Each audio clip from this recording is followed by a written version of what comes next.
hello, and welcome back to Beyond the Compass, the podcast where the worlds of digital nomads and paranormal investigators meet at the crossroads. I am your host, Eric Garcia, and today I have a very special guest I'm pleased to introduce. She is Ansley Lane, the Spooky Foodie.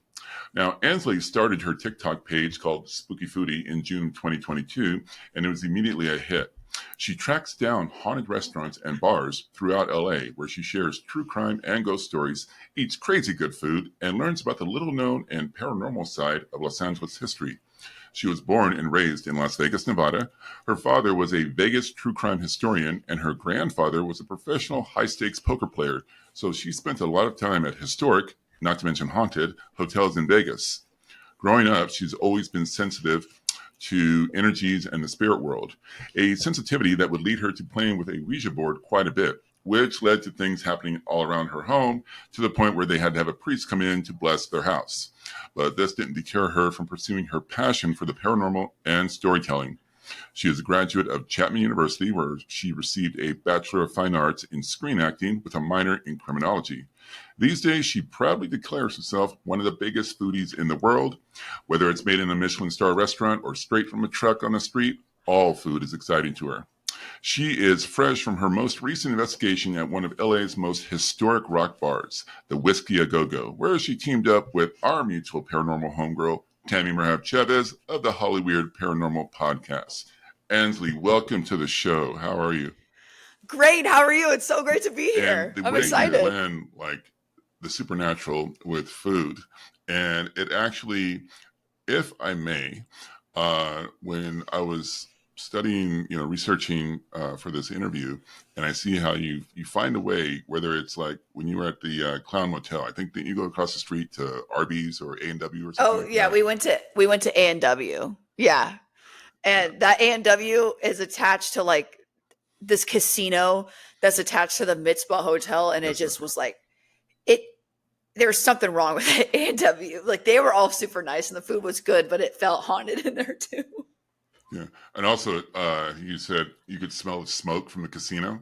You could, yeah. And it brought me back to just growing up in Vegas. It's such a classic Vegas smell. And you know what? I always forget that about casinos because I don't smoke. And when I pass by a casino and I have the time, like, oh, cool, I'll just go in for a few minutes and, have a little bit of fun. I walk in, I instantly remember why I don't go into casinos because I don't smoke. And it's like, you can smell it everywhere. You really can. I'm coughing right now just thinking about it.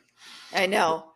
But if I may, I have a couple of suggestions of like possibly paranormal locations connected with food in the LA area, if I may.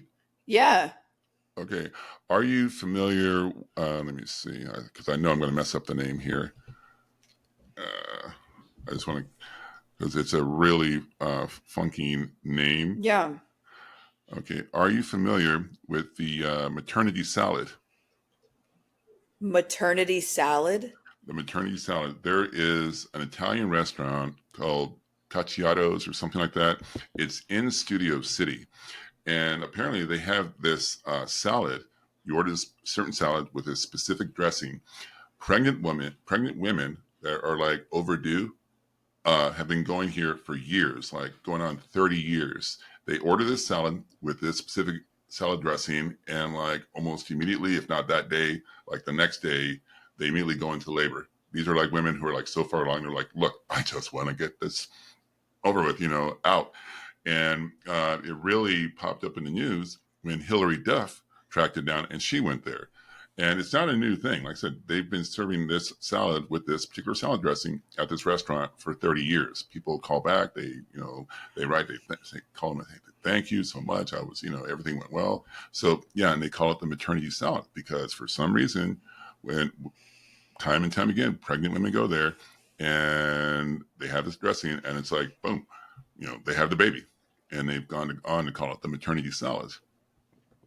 So you think it's like a spiritual thing?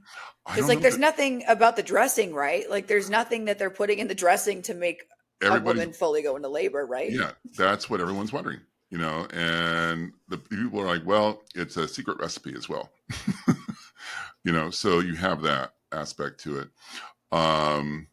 Let's see. And now That is there's, so interesting. yeah, if you just Google like Hilary I'm Duff, Googling, it's called Chaotic Pizza Cafe. yeah, it's something, I wasn't trying to pronounce the name. I'm like, I know I'm going to screw this up when I ask her about it. And now now you know Griffith Park. Are you familiar with picnic table number 29? Yes.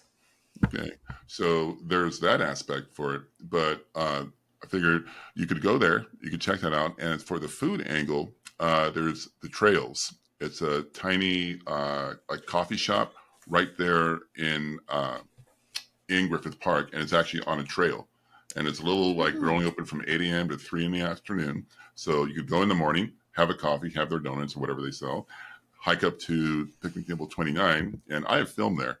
There is something at that table. Now, the original story, I kind of doubt It's is, fake. yeah. I mean, when I initially read and went up there and filmed it, I thought the story was true. And then the more I looked into it, it's like, yeah, no. But when I filmed up there, because I mentioned in my video, I had a theory, there was a theory of a ghost brood. And that is a group of ghosts that, like a pack, that feed off human energy. And there's two types, roaming and bound. Roaming will follow you wherever you go. Bound stay in one location and they don't bother anyone unless they're disturbed. So I'm like, okay, this is an interesting angle. I'll talk about it in my video. So I did. And when I went to edit it, there you hear this weird whoosh and it messes up the audio at the exact moment I start talking about Ghost Brood. So there's something at that table. There is. I went there and we ate there, but it didn't really work out because it's not like a table, so Right. it didn't really work out. But what I got the feeling was like this is just like a bunch of energy from like a bunch of people who have come here to paranormal investigate it. Like it didn't feel like it was like part of Griffith Park. It felt like energy from a lot of people So maybe, because an egregore or whatever it's called. I think it's called that. It's like when when so many people come in paranormal investigative place, it turns into like an energy in itself. Like the energy manifests so through that. they could be stirring up something.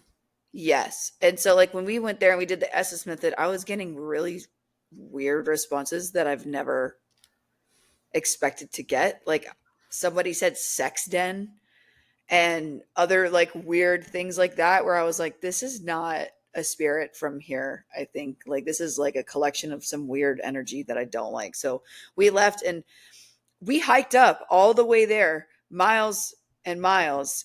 And then right before I get to the table, I fall straight on my face. I trip and I fall straight on my face, and my whole knee got cut up right before we went to the table. Ooh, and you know what? I mean, and it could be Griffith Park. I mean, when I was doing my research, because my video was about the entire park. And so when I was doing my research, it was like, you know, body after body being found there by hikers and joggers, I know. torsos. I mean, you know, they quoted one park official saying, I wish it was just ghosts here. That'd be a lot better to deal with than what the crazy stuff we do find here.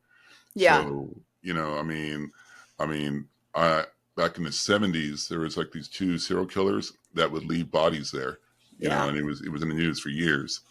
So yeah, it could be stirring something up that was already there as well, you know, because you have Exactly. And there's like that curse. There's that classic curse of Griffith Park, Mhm. which is so dark. Yeah, I actually talked about it in my Yeah. video. Yeah, the daughter who cursed, she cursed everyone involved with that court case because when they stole it from her uncle, she cursed everybody involved with the case. She cursed Yep. the land and the animals. I'm like, you don't think that's going just a bit far? I mean, I get the people in the case, but why the animals? She was pissed. She was pissed. That was an angry young Mexican girl. Yeah. Okay, that's why you don't upset Mexican women. Yeah, exactly. Everything. Nice. I can say this because I'm Mexican and I have 5 older sisters. Okay. That's so funny. Yeah, it was funny growing up too. I had chivalry beaten into me, literally. Right. Now, there's also, I'm not going to say the name of the club. I can tell you the name after we go off there if you're interested. But I do know of a haunted strip club in Van Nuys.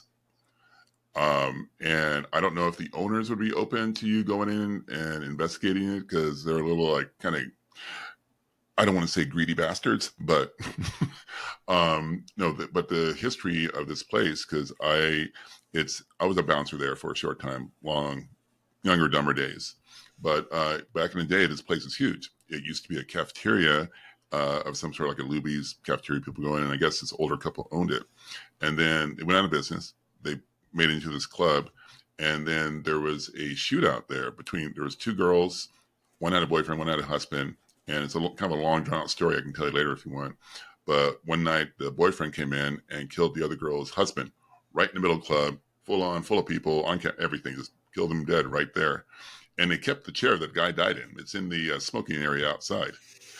So, yeah. But That is so crazy. Yeah.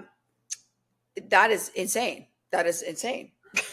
And one of the guys I worked with, he was telling me, he goes, yeah, we had a couple of psychics come in, and they weren't there doing an investigation. These were just two psychics who just went to the club, and they're sitting, yeah, they were just there, like having a drink, whatever. And they started talking with the employees, and they're like, yeah, you have three ghosts here. We get two are like an older couple. So I'm thinking maybe that was the couple that owned it when it was a restaurant way back in the day. And then they're like, yeah, the guy, we have a guy here that died here. And, because he was expecting to just have a fight with the guy. He brought some of his boys to like jump the other guy. And he had no idea, that the guy would bring a gun and kill him. He didn't realize the guy was that crazy. That's a whole other story, kind of like crazy. But yeah, I do know of a haunted strip club. That is so crazy. Yeah. I mean, so that is actually like one of my dreams is to do a haunted strip club series. Like I have a few that I have written down. Also, just like being in Vegas, like born and raised, I used to see those all the time. Like I would even go into some for some reason. I don't know why I was there, but I would go to them sometimes, like as a kid. I guess like just I don't know, it's just part of growing up. And yeah, they did a episode of Ghost Adventures in one of those old Vegas yes, they strip did clubs. it at I forget which one, but I've been in there before. And Zach Baggins got on stage and started gyrating. Yeah, I could have gone without seeing that one. Yeah, that was the scariest part of the whole episode. Yeah, Aaron and the other guys are like, dude. I remember that. Oh man, yeah, but there's so many in LA though. There are a lot. Really? So Yeah, I've been compiling a list. So yes, yeah, I would love to know that yeah. one. I'll So give you you the tell name of me. it afterwards, and then you can Yeah. reach out to them. Like I said, I don't think I know anyone that works there anymore, but it's more than likely the same owners. And yeah, I don't know if they'd be open to it, but I'll give the name of it afterwards. Okay, Um, cool. and Awesome. there's another location, and I can tie it in. It is metaphysical, and I can tie it into food as well for you. And I think this would be a good spot for you. It's actually a metaphysical store. The owner, it's called Chasing Rainbows, and it's in Pasadena, really nice area of Pasadena.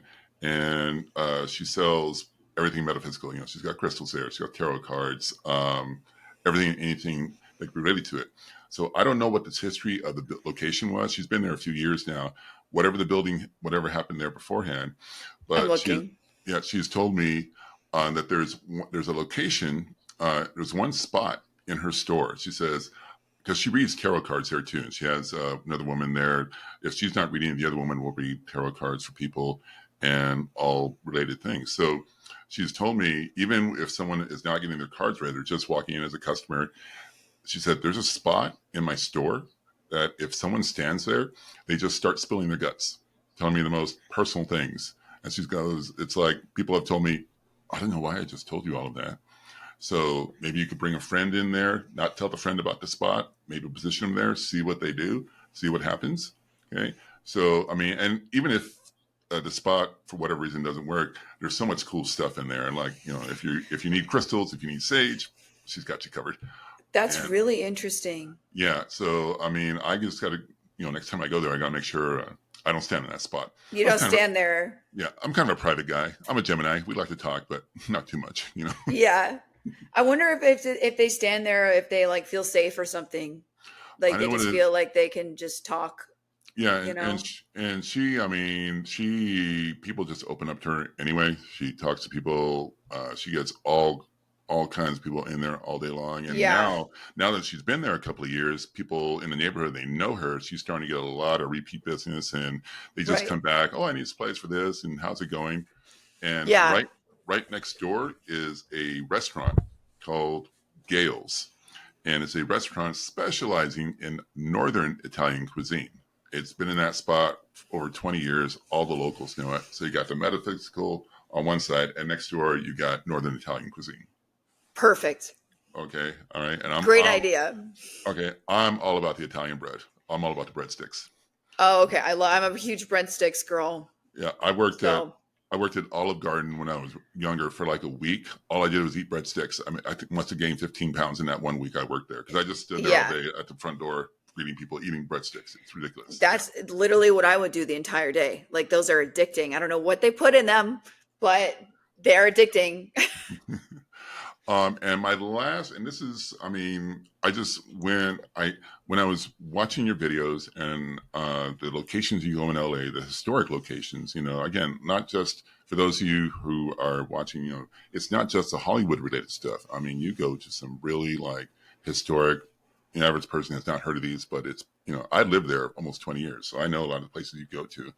But when I was watching your videos and I was reading your interviews, I'm like, you know, this sounds like something she might be interested in. And again, this is just shooting it out there. Are you familiar with that TV show, Bosch? Yes, Have I've you- watched it, but yes, my parents love it. Yes. Oh yeah, it's well, he's based on a series of novels about this cop in the LAPD. He's like a dog with a bone when he gets on a case. He does not let go, and so the show was Amazon Prime's longest running original series. Now it's on Peacock as a spinoff. It's called Bosch Legacy. And the Mhm. thing about the series is they film in all these historic locations throughout LA. I mean, like the Mhm. old restaurants, hotels, bars, and it's like a few of them you've already filmed your videos at. Yeah. And you know, I'm like, I wonder if she watches Bosch because I got to warn you, if you start watching it, it's addictive.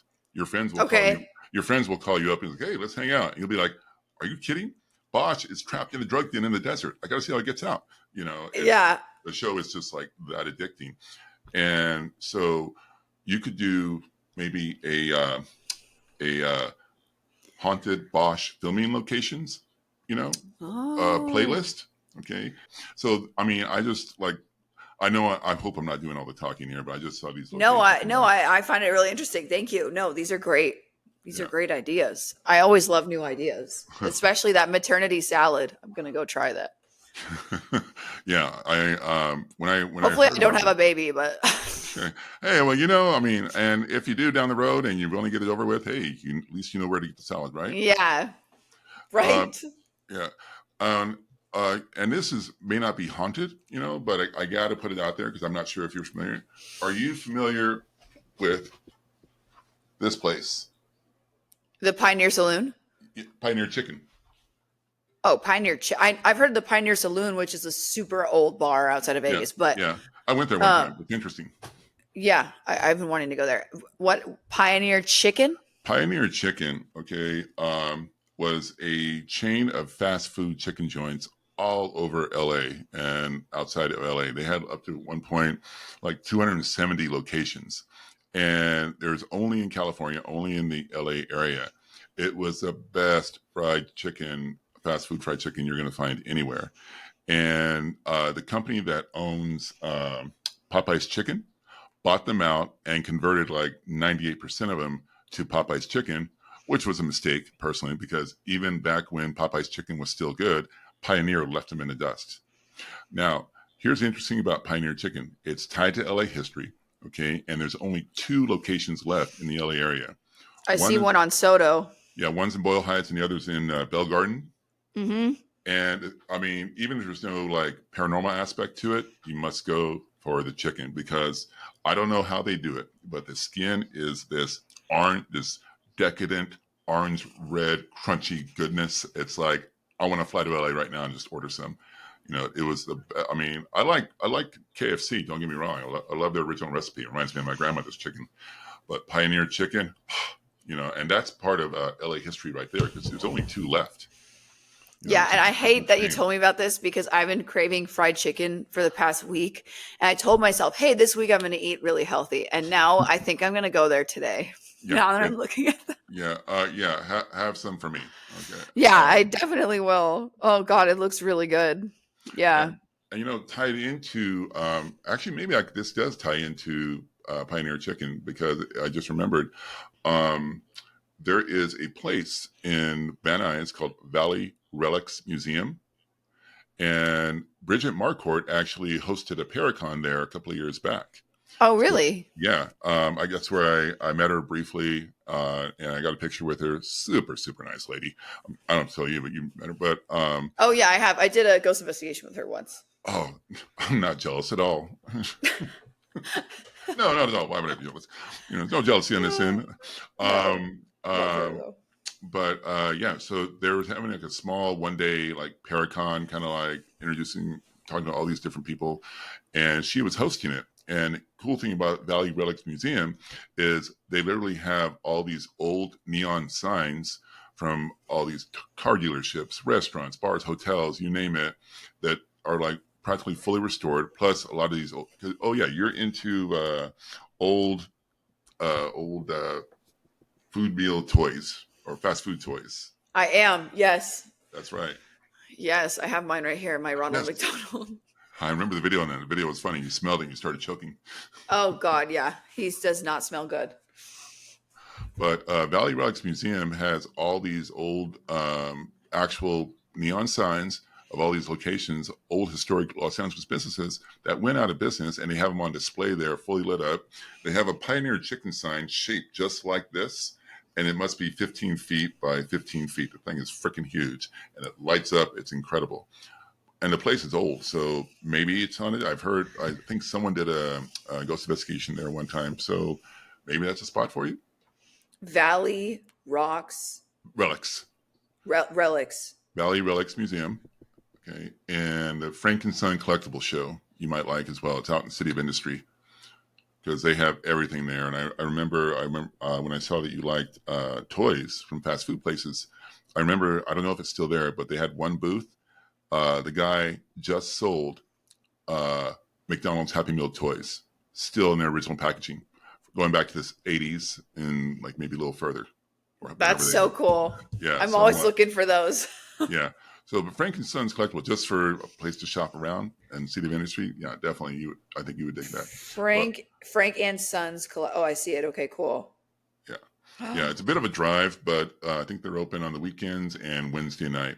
But Oh, this looks so cool. they have everything there. Where it's comic books, baseball cards, whatever kind of collectible you can think of, and it's free. You don't have to pay to go in, and it's in this gigantic warehouse, and it's always cool in there, so you don't have to worry about the weather. And then I think they sell hot dogs outside or something like that.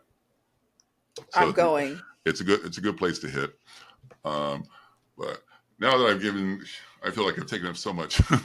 Let No, oh me. my goodness. I appreciate it. You're giving me so many cool places to go. I'm huge into collectibles. I didn't even know this existed. Thank you. I just Uh, wrote it down. Absolutely, I'm happy to help. So getting back to the paranormal side. So of the haunted locations you visited, is there one that stands out more than the rest that where you just got like either the creepiest vibes or like a really, really unsettling experience? Is there one that stands out more so than the others? Well, the one that stands out most to me is the Rainbow Bar and Grill. Not anything scary about it, but just like the proof and the evidence that we got and the EVPs I got were crazy. I've never gotten EVPs before, and getting multiple EVPs of people laughing and mocking us was hilarious. They were just like so funny and making jokes the whole time, and I've never had an experience like that. So that's like a positive experience, and I think that one impacted me the most as a paranormal investigator. But Right. the scariest place I've ever been to is Space City Vintage. And we've gone there a couple times. The first time I filmed the Oh, video that's right. there, and the second time we didn't. The second time it was it was scary. And I don't usually say that. I don't exaggerate because I try and make light of the places I'm in because Hmm. there's good spirits, but here there was something really bad that's torturing this owner, and he throws leather jackets on the floor, and people have seen him on all fours on the ceiling, and he opens doors and he smells, and it's just, it's The not a owner, good energy. that was a really tall guy you were interviewing, right? Oh, so he's the owner of the building, and he's owned that building. Well, his family's owned that building because his in the 1800s, his great grandparents were blacksmiths. So that building has been there forever. But he Wow. still owns it. It's like passed down by the family. But the owner of the vintage shop that, like, I guess rents it, he's the one that's dealing with this on the day-to-day basis. And he used to live upstairs, and now he doesn't. But he used to live upstairs there, and it was really bad. Whatever's there is not good. So yeah, so it's probably, would it be safe to say that's not a place you're in a hurry to go back to? Not investigation wise, but shopping wise during the day, he's the best vintage collector. He's super cool. He has a great eye. His vintage store is amazing. I always find something there, and he just expanded. He has it 2 floors now. He rented the space below him too, so it's now upstairs, downstairs. Amazing vintage collection. Like, and I love him as a person. He's so cool and so fashionable, I but saw one of there my is something in sisters. there. I have to tell my sister one of my sisters still lives in L.A. So I should tell her she would love to go down there, especially if I tell her it's also haunted. She'll be down there like Yeah. that. You know, it's like my It whole changes though when you're alone in there at night. It changes. yeah It does. yeah the if there's a location in L.A. paranormal that I have no interest in going back to. For me, and I'm sure you're going to be familiar with it, is the Oman House. The one that's Oh tied yeah. in. Yeah.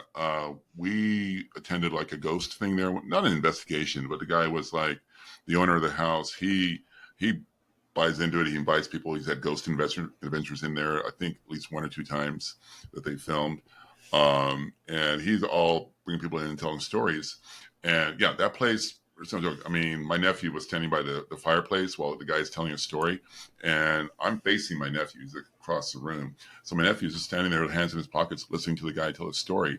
There's some little statue on a mantle behind my nephew, just goes down, Oh, the face down. figurines. Yeah, the figurines is face down all in Yeah, itself. that's when I went there. That was like the thing that what happened was the figurines. I don't know why, but the figurines, like everybody. See, I didn't experience anything else there besides the figurines, but it was weird. Like Yeah, I don't. there's just something unpleasant about that place, and that night it Oh, was just, yeah, I would not go back to it personally. yeah, me neither. For many reasons, but I would never go back there. Um, so now, before you go to one of these locations, or even like afterwards, do you have any like personal rituals or preparations you do to like protect yourself on a spiritual level? um, before I go there, I set the intention of like I'm not trying to attract anything negative. Like a lot of it is mental for me. Like I have to put myself in the mental place of like attracting like good energy and like having a good time. And Hmm. then at the end, like it's also a mental thing of like you can't come home, like you can't get into my body, like you're not. This is where you are. Period. And I feel like a lot of it is that like mental protection of of showing them like you're stronger like mentally than they could ever, like they can't take you over, they can't take over your mind. So that's like a big part of it for me. um and then I have Florida water that I use. I spray it all over my head, and I put it everywhere, my shoulders, my hands, my wrists, Florida all water? over. Florida, it's like Agua de Florida. And my psychic friends like all they all use it, so I was like, all right, I'll use this, and but use it with intention of like you're not coming home with me. You can get it at any like store, like any like religious store. And it's called If you want Florida water. Agua de Florida or something. Yeah, I, I know I'm saying it wrong. I'm I, so white, but I that's I okay. that's All right. I use Don't let it. I anybody give know. don't let anybody give you a hard time about that. I know these days it's popular too, but that's okay. Yeah. I just say it like, guys, I'm white. I'm trying. Yeah. So but That's yeah, I actually use that. that's what made me laugh when I was reading. well, I shouldn't say laugh, but I just it stood out to me when I was reading the article uh, with your efforts to help save La Golondrina, you know, and you're like, people are like, well, why are you putting all this effort? You know, you're white, you're not even Mexican, you know, and you're like, excuse me, I'm like you, how dare you care about someone else's culture and you want to help preserve it? You know, Yeah. that's like, Like literally. Yeah. you know, That's something I'll never understand. Like you're white, like why? And I'm like, no, I'm not. I'm not doing and, it for attention. Like and you know what? I mean, I can like I grew up my last name's Garcia. Okay, I'm Mexican, Spanish, and Italian, and I'm Native American on my mom's side. But we grew up for the most part in Oklahoma. Okay, so I don't speak Spanish. Okay, I understand when I'm being cussed out. That's about the extent of it. You know, I know when I'm being insulted, but I run into that as well. Oh, you're not a real Mexican. I'm like, by whose standards? You know, that'll be news to my right. parents. They both are. You know, Right. so yeah, everyone gets it in one form or another. You know what? And your thing is, you're there helping people. That's what Yeah. counts. That's what matters at the end of the day. But yeah, I use Florida water, and before I go into my car, I smudge myself. I smudge anybody who's with me going into my car. When I go home, I smudge again. I sage the house. I open the windows. Um, and if it gets really bad, like after I did Space City Vintage, or I feel like I feel really down, I do this mixture. It's called Olympia in the Santetta kind of religion, and Okay. my friend Tanya is a Santetta, so are a few people I know, and they've told me like this thing I could do at home, which is like grabbing holy water, mixing it with Florida water, and getting some white flowers, and cleansing myself that way with intention of like I need to remove this, I want to be positive, all this kind of stuff. Like it's personal for me, but it's worked for me personally. Yeah. Um You could also make black salt. Black salt. Yeah. Basically, like, well, the properties of salt. That because there's iron in salt, and iron Hmm. disrupts spectral energy. And people have put like salt or iron at doorways and windows to repel spirits or negative energies. There's a whole history behind that, and I even like it's a short version of a story. I was on an Uber ride one time, and the kid was driving was telling me, "Oh, I know my place is haunted." I'm like, "Oh, how?" He's like, "Oh, this and this." So I tell him, "Well, back in the day, what people used to do is they would put like this, and this." And I go, "They put nails over windows, right to window to keep it back." And his eyes opened wide because when he and his girlfriend moved into the apartment, whoever lived in there before them had put nails above every door and window, and they didn't know why they would do that, so they took them all down. And I'm like, let me guess, that's when all the haunted stuff happened. He's like, oh my gosh, yeah. So, but black salt, basically, it's using the salt, but it's like salt on steroids. So what you would do is you take charcoal and burn the charcoal, let it burn completely through, ground it up, mix it up with sea salt. Now, sea salt I generally recommend because better over regular table salt. I mean, table salt will do in a pinch. Get a pinch. Never mind. Sorry, Yeah. that was terrible. Nah. Um, but sea salt is a little more pure. There's not as much additives in it. So you take the burnt charcoal, you mix it up with the sea salt, and those are the two basic ingredients for black salt. And you can use that on doorways or under your bed. And the basic use for it is to repel anybody, living or dead, with negative intentions towards you. That's why people will put it like on their door outside or in the four corners of their yard, along those lines. And there's other stuff you can add to it. I've made it before for like some friends and family, and I've added like a pure clear crystal, because with a pure clear crystal, you can put any intent in there that you want. So I put it in there along with hematite stone. Hematite is mostly iron or pure iron. So you have the charcoal, you have the sea salt, you have the hematite stone, and a clear crystal. So those are the basics for black salt. You put those at your edge, you're good to go. So you can put it under your bed. Yeah, some people. I I have a very very dear friend Autumn in LA, because there's a lot that goes into making it. Because when I made it, I knew I was going to make it for a handful of people, like one or two friends and like three or four members of my family. So Yeah. there was a lot. It's a labor intensive, but once it was done, because I bought little containers for it and everything, And I gave one bottle to my friend Autumn, and she was just going through a lot in her personal life. And about a month later, she's like, I'm almost out. I've got about a third left, because she had put a lot of it under her bed, just because she was dealing with so much in her personal life. She's going to put it in my window, but I read tarot cards, and I've been reading her cards for years. So her and I have had long discussions about that. But yeah, if you can, I can send you a recipe for it if you like. I would love that. Yes, I want to do it. How I made it and everything else. And the woman actually chasing rainbows, the story I told you about, she's been after me to why don't you make some? I can sell some here.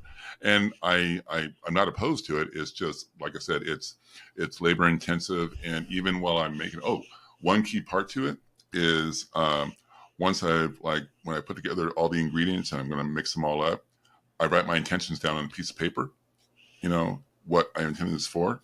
And then I burn that piece of paper, and then I take those ashes of that paper and I mix it in there as well. So that's nice. Yeah. So I have the instructions somewhere here on my shelf. I think it's in the other room, but I'll send you the instructions for it if you like. Perfect. Yeah. I would love that. Yeah. Thank you. You can use it for yourself. You can make some for my Nate. friends or whatever. Make some for Nate. You always put him in those headphones. Okay. I think Nate needs I know. I know. And I cleanse him afterwards. He hates the smell of sage, but I'm like, sorry, you have to do this. Yeah. Sorry. Well, let me just wrap up with one or two more questions. And I'm sorry, I didn't mean to take this long. It's just been, it's been fun. And it's okay. Yeah. So, let's see. So in the realm of social media, how do you balance authenticity with your need to create entertaining content? I mean, have you ever faced a dilemma when presenting what you find? Yes, because a lot of things I do, I feel like are deeper than what a stranger could understand. So it can be pretty hard for me to make a video with the perception of like, okay, how can a person who has never seen my page before understand this? So I have to format my videos in those ways in order to capture a new audience. Like, yes, I make videos for my audience as well, but I'm always also trying to grow. So doing a mixture of things for my core audience, and then also making sure that like I'm reaching more people by doing other things that I might not think are as deep or I might not enjoy as much, but making sure that there's a mix and always making sure that it has to do with me, because a lot of people like start to make content just to make content for the trends and, like following other people's paths, but like that's not me. And so I just try and like come up with ideas that are unique to me and that are fun to me. And I never want to like lose that. Even if I grow slower than other people, I don't want to lose that part of me. Because I mean, and I've mentioned this to other YouTuber friends of mine, what a lot of people don't realize who are not, on YouTube, who are not creating a channel, is that you're building your own community. You start to see the same names comment on your videos. They're like, oh, cool, you got a new video out. So happy, how you doing? Are you well? You're even though you haven't met these people, you're building a community of people that want to know how you're doing. That wish you well, that wish you success, and that's important. Yeah, that's my goal with my audience is I want to make sure everybody feels like they can just message me anything crazy, like any crazy ghost story or question or whatever. Like we're all friends. Like, that's important. Awesome. And so last two questions. Go-to device, Spooky Foodie. What is your favorite go-to ghost hunting gadget? My favorite one right now is the dead bell. Have you seen it before? You've seen it in my videos. I've heard it in the background. For some reason, I never actually see it on the video. Maybe it's me. Maybe I haven't watched the right video, but I've heard it going off in the background like consistently. The dead bell is like my favorite thing ever. You can change the intensity to like high and low. Like if you want it to be a little more sensitive, you change it all the way up. But then sometimes the spirits can like ding it too much and there's too much, but then you can lower it down. And that's when when you have a strong energy around. So I usually turn it all the way up and then I turn it down once we start to get the communication to see like how strong the energy is. And then I use the bell for yes and no questions. I use the bell to ask how many spirits are there with me and things like that. Or like if I'm having a conversation like we did at the bourbon room, having a conversation about a spirit, having them ding the bell like and chime in on something that we're talking about, to kind of further the conversation. I use it as a tool. I don't usually use it directly as communication. I like just having it there, like while I'm talking. So it's kind of like a not necessarily a backup, but also just another method. Yeah, it's like a highlight. It's like a little tool I can use in conversation with other people about a ghost or A something. supplement. It's like a supplement. That's It's the word like I a was looking for. supplement. Yeah. And it's really cool. I love it. It's And fun. it's called the Dead Bell. A dead bell. Yes. I have to look that up because I And mean then I'm sorry. Go ahead. yeah. No. Go ahead. Yeah. No, because I'm not really super on the technology side. I mean, I've got a couple of items, but as far as like, I'm not one of those people who has to get the newest, latest thing out there. But this one sounds interesting, and I've seen you use it multiple times in your videos, so that's why oh, okay. They seem to be, I don't know, they seem to like, from what I could tell from your videos, the spirits that seems to be their go-to device to communicate with you more so than say like a REM pod, which Yes. I found surprising because the REM pod, everybody swears by the REM pod, but this one's unique. I like that. I'm gonna look that one up. I've never had the REM pod work for me ever. Yeah. I was, I actually, I set off a REM pod at a Paracon when I didn't even mean to. Yeah. Yeah, yeah, and that's how I found out. I think I have a spiritual attachment. I actually made a whole separate video about that. It's a whole separate Oh story. wow, But I yeah, have to watch that. yeah, because it's like I was at a Paracon in Arizona talking to these Native American ghost hunters, and we're chatting and sharing a story. They had a REM pod on their table, and I'm sharing a story, and it starts going off. And they look at it, and they look at me, they look back at it, and they're like, "Hey, brother, that's not us. You got something with you." And then because I had gone to Haunted Tavern out here in Austin, filmed there, so I think it was something I picked up there. And then I ran into Patty Negri at Unity. She was there with Cami. They were promoting something, had a lot of Christmas trees in this one room. And I actually spoke to Patty Negri on the video saying, well, this is what's going on. And she made me feel so much better about it because she's like, well, if it was negative, you would sense it. You would feel it be like on your neck. And I'm like, Right. you know what? It doesn't feel negative. You know, I haven't felt anything like that. I was just Yeah. obviously concerned. And, oh, real quick. That's crazy, actually. No, like that's crazy. Real quick, because I think you would get a kick out of this story because it's kind of food related and haunted. My refrigerator is haunted. Really? Yes. You see these two books up here on the top shelf? That Yes. one is the Supernatural cookbook from the TV show, and that one's from True Blood. I have them sitting up on top of my fridge, you know, because I thought it would look cool and displayed.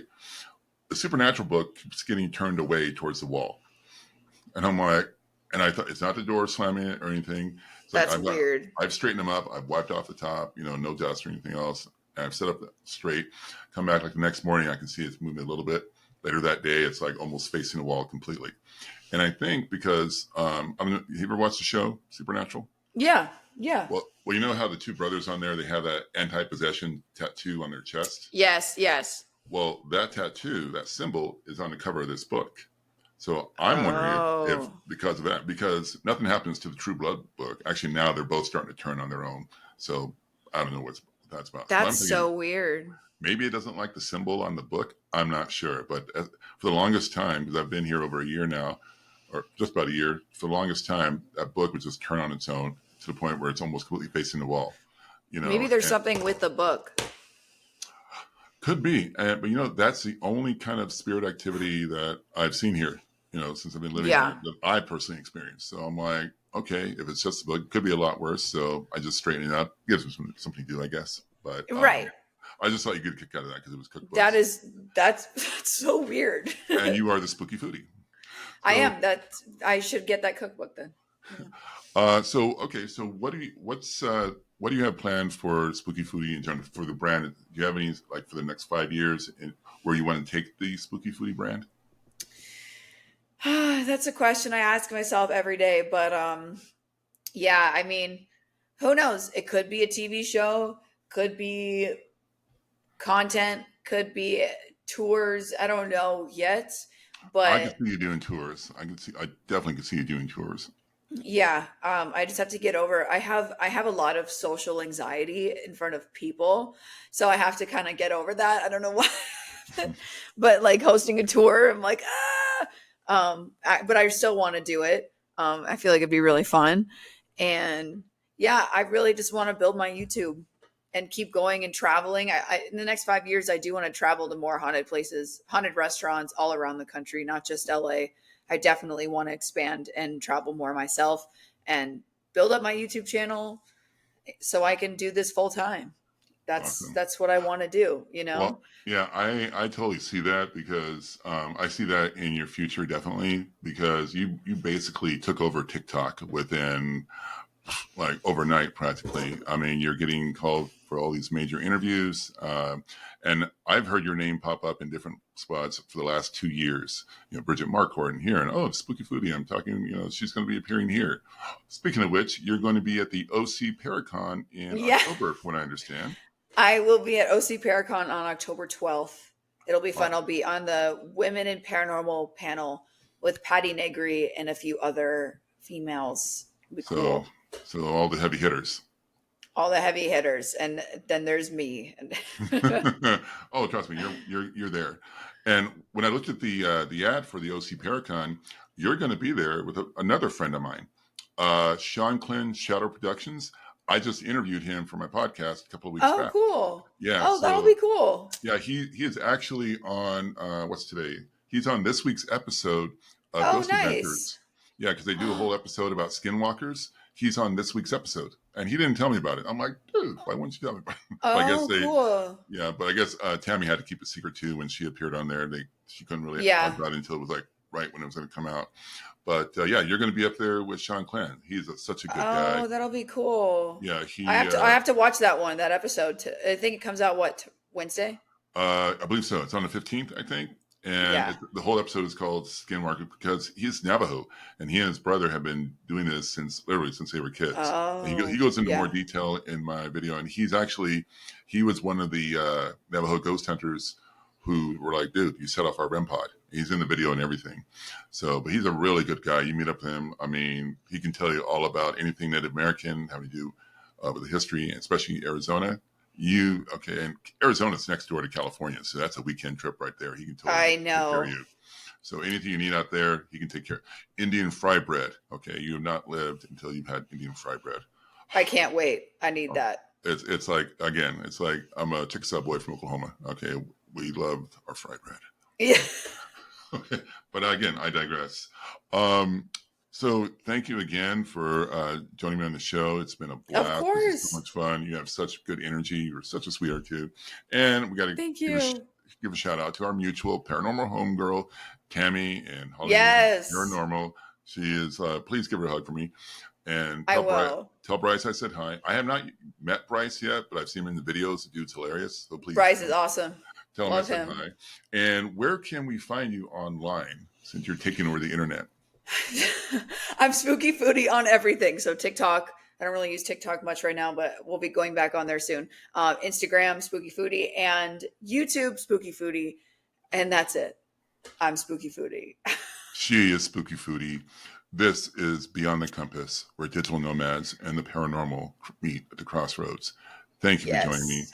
Thank you, Ansley. Thank you for joining me. Thank you. We'll see you on the journey. Yes. Yes. That was fun. Yeah, that was awesome. Great job. That was so good. I love you. that.